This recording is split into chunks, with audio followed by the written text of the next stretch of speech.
Conferencia 8. Significado de la revolución. Ahora, para obtener una visión completa del significado de la revolución de nuestra época, vamos a examinar a varios pensadores del siglo XIX que fueron llamados reaccionarios, personas que estaban en contra de la revolución. Porque, al ver qué argumentos se presentaron contra la revolución y al ver cómo varios de ellos mismos fueron influenciados por ideas más profundas que compartían los revolucionarios, obtendremos una comprensión más profunda de hasta dónde llega esta revolución. El nuevo orden en Europa en 1815, después de la caída de Napoleón, fue la reacción, la Santa Alianza, es decir, los monarcas de Europa fueron restaurados, y hubo una reacción definida.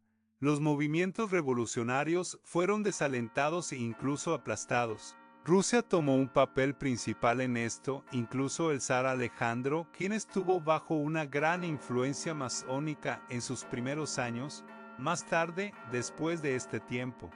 Después de este congreso en Viena, comenzó a entender que la revolución era un asunto serio y que el cristianismo era muy diferente a como él lo imaginaba, y especialmente bajo la influencia del archimandrita Fotio, quien le persuadió de que los masones estaban dispuestos a destruir su reino, y le advirtió contra todos estos protestantes que estaban filtrándose, y la sociedad bíblica, y cuando hubo una rebelión en España en 1820, él se ofreció a enviar 100.000 cosacos para aplastarla, y las otras potencias de Europa decidieron que esto era demasiado arriesgado, que era mejor dejar que los franceses se encargaran de ello, y así los franceses se encargaron y aplastaron la rebelión.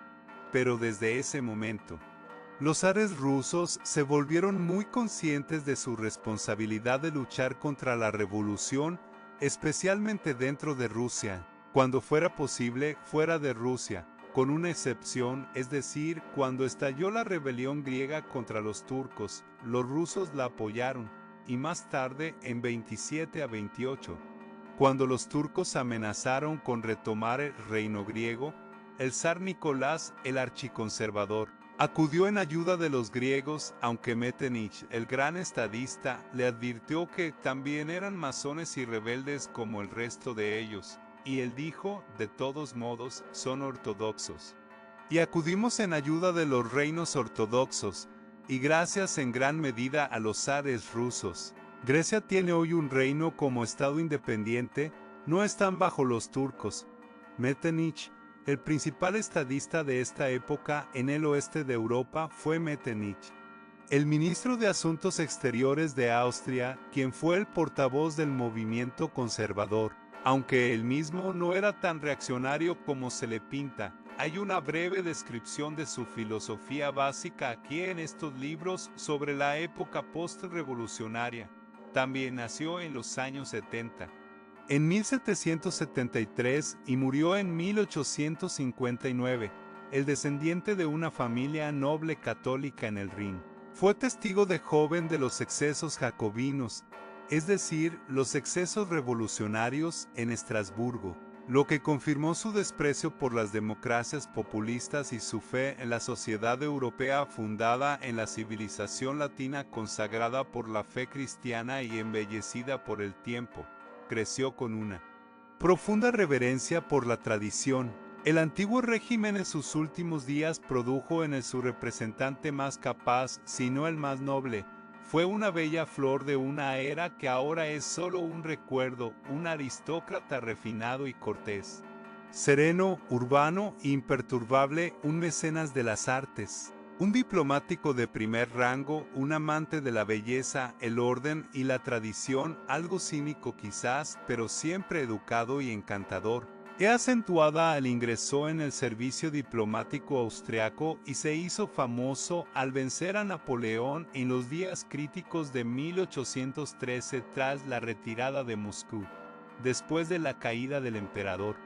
Reinó como primer ministro de Europa hasta que la revolución de 1848 lo derrocó. Vio que vivía en una época de transición, el antiguo orden que había parecido tan firme y seguro. Se estaba disolviendo en todas partes y nadie podía adivinar qué lo reemplazaría. Antes de alcanzar un nuevo equilibrio, debía intervenir un período de anarquía y caos. La labor de su vida fue evitar el colapso durante el mayor tiempo posible y mantener la estabilidad en ese momento a cualquier costo. Era plenamente consciente del carácter temporal de sus logros, comentando amargamente que pasaba sus días sosteniendo instituciones carcomidas, que debería haber nacido en 1700 o 1900 porque nunca encajó en la Europa revolucionaria del siglo XIX. El futuro, sabía, estaba con la democracia y el nacionalismo y todo lo que él consideraba sagrado: la monarquía, la iglesia, la aristocracia. La tradición estaba condenado, pero era su deber resistir, retroceder si fuera necesario hasta la última línea de defensa antes de rendirse. Así era este estadista, quien también escribió sus memorias, un hombre muy conservador. Estaba en contra de lo que llamaba los hombres presuntuosos, estos revolucionarios que constantemente surgían con sus teorías egoístas de que iban a rehacer la sociedad. Fue derrocado en 1848 en la nueva ola de revolución que barrió toda Europa. Otro de los principales, en realidad hay tres principales filósofos conservadores en este momento, pensadores, uno en Inglaterra, uno en Francia, uno en España. En Inglaterra, el conservador es Edmund Burke, quien fue uno de los primeros en protestar contra la revolución ya en 1790 cuando escribió estas reflexiones sobre la revolución en Francia, que es un libro que inspiró a muchos de estos nuevos neoconservadores. Brevemente, algunas de sus opiniones se exponen aquí en uno de sus libros de texto. En este libro, Reflexiones sobre la Revolución, dice: ¿es en destruir y derribar donde se muestra la habilidad? Tu multitud, es decir, los revolucionarios, puede hacer esto al menos tan bien como tus asambleas, la comprensión más superficial, la mano más ruda. Es más que suficiente para esa tarea. La rabia y el frenesí derribarán más en media hora de lo que la prudencia, la deliberación y la previsión pueden construir en 100 años. Preservar y reformar a la vez es una cosa completamente diferente. Un espíritu de innovación es generalmente el resultado de un temperamento egoísta y de puntos de vista limitados. Las personas no mirarán hacia la posteridad, quienes nunca miran hacia atrás a sus antepasados. Con una política constitucional trabajando según el patrón de la naturaleza, es decir, nosotros los ingleses transmitimos nuestro gobierno y nuestros privilegios, de la misma manera en que disfrutamos y transmitimos nuestra propiedad y nuestras vidas.